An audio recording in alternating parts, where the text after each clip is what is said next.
Ofsted single word grades are going. No more outstanding, no more requires improvement, no more reducing a school's identity to a single headline judgment. This marks one of the biggest changes to inspection in over a decade. And for school leaders, it's important to understand what that means. Why Ofsted is changing. In March 2024, head teacher Ruth Perry passed away following an Ofsted inspection that downgraded her school. Her death sparked a national conversation about accountability, pressure, and the human impact of high-stakes judgments. The coroner found the inspection contributed to her death, prompting widespread calls for reform. In response, the Department of Education commissioned a review, leading to a fundamental rethink of how schools are evaluated. Not just a minor adjustment, but a structural change. What's replacing single word grades?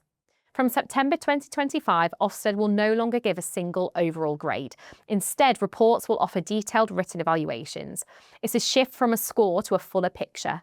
The 4 key areas, quality of education, behaviour and attitudes, personal development and leadership and management, will remain, but inspectors will now describe strengths, areas for development and context in more depth.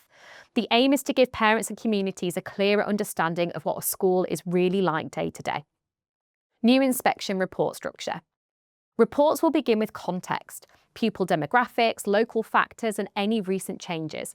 Each judgment area will then include detailed commentary based on what the inspectors observed and the evidence they gathered. Crucially, reports will also set out clear, specific next steps for schools. For leaders, this turns inspection reports into practical working documents that directly improve planning communication with governors and parents. Safeguarding. What stays the same? Safeguarding remains unchanged and non-negotiable. Judgments will still be binary, effective or not effective. If safeguarding is found to be ineffective, it triggers immediate action. Core requirements like DBS checks, the single central record, staff training and safer recruitment all remain essential. The difference is that inspectors will now describe safeguarding practice in more detail, making both strengths and weaknesses more visible. Staffing implications in schools. With more detailed reports, consistency across your team becomes even more important. Inspectors will be describing the real day-to-day experience of your school, including supply staff and temporary cover. Familiarity, stability, and alignment with your school's approach all matter more.